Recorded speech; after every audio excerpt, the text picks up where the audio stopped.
ദിനവും മനമേ തൽസമയം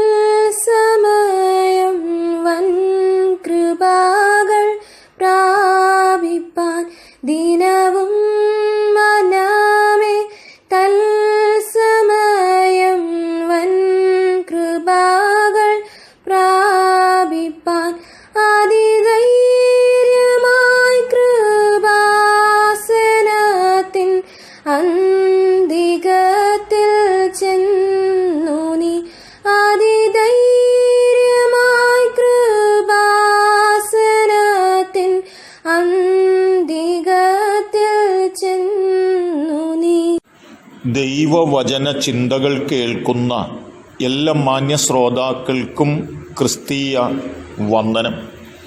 ഗലാത്യ ലേഖനം 5-ാം അധ്യായം 25-ാമത് വാക്യം.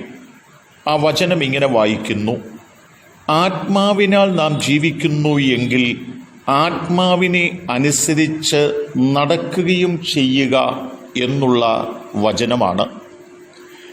അത്യുന്നതനായ ദൈവത്താൽ വിളിച്ചു വേർതിരിച്ചിരിക്കുന്ന ഏതൊരു മനുഷ്യനും ദൈവത്തെയും ദൈവത്തിൻ്റെ ആത്മാവിനെയും അനുസരിച്ച് നടക്കണം എന്നുള്ള പദമാണ് വിശുദ്ധ പൗലോസ് ഗലാത്യ ലേഖനത്തിൽ ഓർപ്പിച്ചിട്ടുള്ളത്. ഒന്നുകൂടി പുറകോട്ടിറങ്ങി നാം പറഞ്ഞാൽ, സകല മനുഷ്യൻ്റെയും സൃഷ്ടിതാവായ ദൈവം എന്ന നിലയിൽ ഈ ലോകത്ത് ജീവിക്കുന്ന ഏതൊരു മനുഷ്യനും അത്യുന്നതനായ ദൈവത്തെ അനുസരിക്കണമെന്നുള്ളത് മനുഷ്യൻ്റെ ബാധ്യതയാണ് എന്നുകൂടി ഓർപ്പിക്കാതിരിക്കാൻ സാധ്യമല്ല. അപ്പോസ്തല പ്രവൃത്തികളുടെ പുസ്തകം 7-ാം അധ്യായം 2-ാമത് വാക്യത്തിലേക്ക് നാം കടന്നു വന്നാൽ, നമ്മുടെ പിതാവായ അബ്രഹാം ഹാരാനിൽ വന്ന് പാർക്കും മുൻപ് മെസൊപ്പൊത്താമ്യയിൽ ഇരിക്കുമ്പോൾ തന്നെ തേജോമയനായ ദൈവം അവന് പ്രത്യക്ഷനായി, നിന്റെ ദേശത്തെയും നിന്റെ ചാർച്ചക്കാരെയും വിട്ട് ഞാൻ നിനക്ക് കാണിച്ചു തരുന്ന ദേശത്തേക്ക് ചെല്ലുക എന്ന് പറഞ്ഞു. അങ്ങനെ അവൻ കൽദയരുടെ ദേശം വിട്ട് ഹാരാനിൽ വന്ന് പാർത്തു എന്ന പദമാണ്. വിഗ്രഹങ്ങളെ ഉണ്ടാക്കുകയും ജീവനുള്ള യഥാർത്ഥ ദൈവത്തെ വേണ്ടതുപോലെ അറിയാത്തതുമായ അബ്രഹാമിൻ്റെ ജീവിതത്തിൽ താൻ കേട്ട ശബ്ദം ദൈവശബ്ദമാണെന്ന് മനസ്സിലായപ്പോൾ ആ ശബ്ദത്തെ പൂർണ്ണമായി അനുസരിക്കുവാനും ആ ശബ്ദത്തെ തിരിച്ചറിഞ്ഞുകൊണ്ട് താൻ ഇറങ്ങിത്തിരിപ്പാനും ഇടയായി തീർന്നു എന്നുള്ള വാക്കുകൾ അവിടെ ഓർപ്പിക്കുകയാണ്. ആ വാക്കുകൾ നമുക്ക് തരുന്ന ചിന്ത,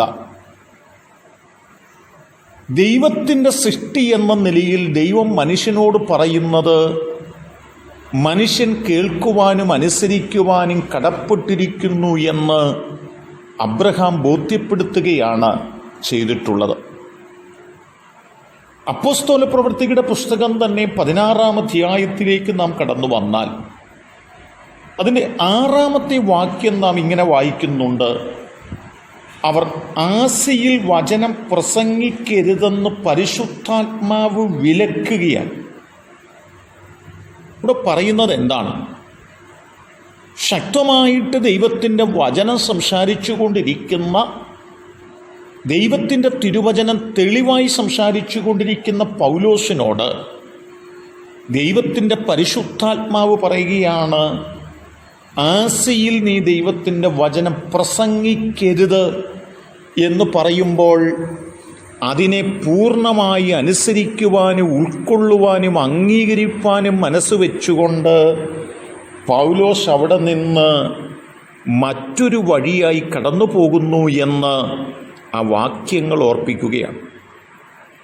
ഈ ദൈവത്തിൻ്റെ വചനങ്ങൾ ഓർമ്മപ്പെടുത്തുന്നത് ഏതൊരു മനുഷ്യനും ദൈവത്തെയും ദൈവത്തിൻ്റെ ആത്മാവിനെയും അനുസരിച്ച് നടക്കുവാൻ കടപ്പെട്ടവരാണെന്നും ആ നിലകളിൽ നിങ്ങളായിത്തീരണമെന്നുമുള്ള പദങ്ങളും വാക്കുകളുമാണ്.